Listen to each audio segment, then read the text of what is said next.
सकते 12% फिसला। अगर हम डेरिवेटिव डेटा चार्ट्स को रीड करें तो क्या सेंस मिल रहा है? फियर थोड़ा सा कम हुआ है मार्केट में, क्या क्यूज हैं आज के लिए? Deepali good morning. देखिए दीपाली, वो जो बात अभी आप कह रही थी ना, और हॉर्मोन्स के वॉल्यूम्स कम हैं और पार्टिसिपेशन कम है, वो इम्पैक्ट स्क्रीन पे विजिबल है। बट एक चीज़ है कि हायर लेवल्स पे सेलिंग प्रेशर एफआईएस की बदस्तूर कायम है, उनकी तरफ से इंडेक्स पे शॉर्टिंग बदस्तूर कायम है। 1323 करोड़ रुपए का उन्होंने इंडेक्स मतलब कैश लास्ट सेशन में भी बेचा। 2544 करोड़ रुपए का उन्होंने डीआईएस ने बाय किया। लेकिन अगर आप इंडेक्स पे फिगर्स देखें एफआईएस की, 1177 करोड़ रुपए की सेलिंग, 20,000 कॉन्ट्रैक्ट फर्दर शॉर्ट किए। यानी आप लगभग 1.5 लाख कॉन्ट्रैक्ट इस सीरीज में अपने साथ शॉर्ट लेके आए थे। On very first day of the series आपने 20,000 कॉन्ट्रैक्ट फर्दर शॉर्ट कर दिए। और स्टॉक फ्यूचर्स में करीब 1250 करोड़ रुपए की बाइंग थी, 34,000 कॉन्ट्रैक्ट यहाँ पे लॉन्ग करे। लेकिन बड़ी बात यह है कि पहले दिन ही उन्होंने अपनी इंटेंशन क्लियर कर दी कि इंडेक्स पे वो फर्दर शॉर्ट गए और हम कोलैप्स भी हुए हायर लेवल से। और उनके जो नेट शॉर्ट का आंकड़ा है वो दीपाली एक बार फिर से कैपिटलाइज होके 1,74,000 कॉन्ट्रैक्ट पहुंच चुका है। तो एफआईएस की इंटेंशन बिल्कुल क्लियर है, कैश की सेलिंग कहीं भी बाहर नहीं है वो, और इंडेक्स शॉर्टिंग। अब निफ्टी की अगर आप प्लेसमेंट को देखें तो निफ्टी पे अभी भी हम shortest moving average, even the 10-डे एक्सपोनेंशियल मूविंग एवरेज, उसको भी पार करने में हिचकिचा रहे हैं। पार क्या, अभी हम उस ट्रेजेक्ट्री में जाने को तैयार भी नहीं है। और कॉल आइटर्स इन्हीं 3 स्ट्राइक्स पे 23,900, 24,000, 24,100 पे बहुत स्ट्रांगली पॉइज्ड हैं। बट एक बात अच्छी थी, लास्ट सेशन में 23,800 पे पुट राइटिंग है। बट जिस प्रकार के ग्लोबल सेंटिमेंट है, एफआईएस की सेलिंग, मेरे को लगता नहीं कि ये लेवल हम मॉर्निंग में होल्ड कर पाएंगे। आउटस्टैंडिंग वाइज 57 लाख, इसके नीचे पुट्स में कन्विक्शन कम है, लेकिन इसके नीचे एक लेवल है जिसको हमें इंपॉर्टेंस देनी है।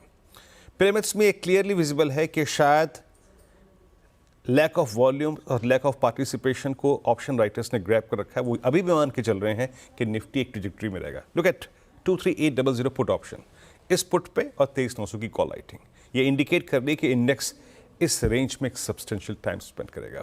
सो ट्रेड रेंज क्या है, आइए देखते हैं। देखिए, इस छोटी सी ट्रेड रेंज में अगर आप ऑप्शन राइटर हैं तो वेल एंड गुड, बट अगर आपको ट्रेड पिक करना है तो हमारे पास एक ही उसका एक लॉजिक है, और वो है base one. Base one screen पे रखिएगा, थोड़ा डिफाइन कर देता हूँ यहाँ पे। बेस वन को हमने जो निकाला है उसके पीछे 2 ही कारण हैं, 680, 726 पुट राइटर और 200-डे एक्सपोनेंशियल एवरेज। यानी हम किसी भी स्लिप को, कंट्रोल स्लिप टुवर्ड्स 200 डेमा और उसके ऊपर के जोन को, उसको बाय करेंगे 15-10 पॉइंट प्लस माइनस। बट अगर हम 680 के नीचे सस्टेन कर रहे हैं इस वीक, तो याद रखिएगा, then test of 634, 584 and 534 looks possible. नीचे के लेवल ज़्यादा मेंशन नहीं किए मैंने भी, एक लेवल और है, बट 680 के नीचे वो खुल जाएगा।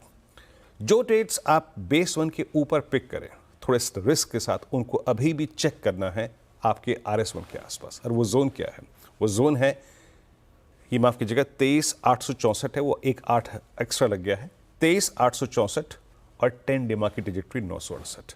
अभी तक हम इस क्लस्टर को पार नहीं कर पाए हैं। इसी जोन में आपको अपने ट्रेड्स को स्क्वायर ऑफ करना है। याद रखिएगा, किसी भी निर्णायक डिसाइसिव मूव के लिए आपको सस्टेन करना पड़ेगा 10 डेमा और 24,000 की ट्रेजेक्टरी के ऊपर, जो कि एज ऑफ नाउ परसिस्ट करता है 23,968 और 24,009 के बीच। इसी के ऊपर शॉर्ट कवरिंग और शॉर्ट कवरिंग थ्रस्ट आपको मिल सकता है और फ्रेश बाइंग आ सकती है। रही बात निफ्टी बैंक की, दीपाली, ये कोलैप्स हुआ और यहाँ पे प्रेशर पॉइंट्स बहुत सारे हैं। HDFC बैंक अभी तक उस क्लस्टर को पार नहीं कर पाया है 1810, 1812, जहाँ पे इसके 10-20 डेमा परसिस्ट करते हैं। SBI प्रेशर में था, SBI प्रेशर में था, शुक्रवार को काफ़ी सिवियर प्रेशर में था। तो अप्रोच क्या रखें जरा प्लीज़, इनके ऑप्शंस के प्लेसमेंट्स को देखिए आप। 51,500 पे कॉल बिकी हुई है, क्योंकि यहाँ पे हमें मंथली स्टैट्स पे फोकस करना पड़ता है। 52,000 पे कॉल बिकी हुई है और 51,500 पे पुट भी बिकी हुई है, 51,000 पे पुट बिकी हुई है। बेस वन स्क्रीन पे रखिएगा।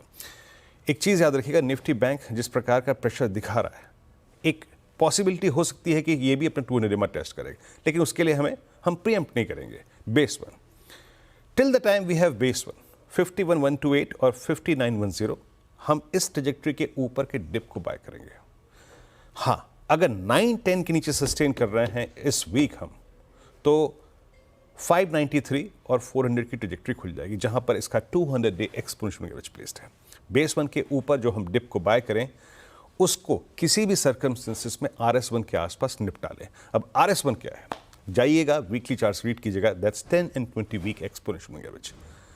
निफ्टी बैंक में कन्विक्शन के लिए, स्ट्रेंथ के लिए, शॉर्ट कवरिंग के लिए, एक पोजिशनल लॉन्ग के लिए आपको इस पूरे क्लस्टर को पार करना पड़ेगा 790 जैसे 20 वीक एक्सपोनेंशियल एवरेज और 52,000, तभी कोई क्लियरिटी आएगी।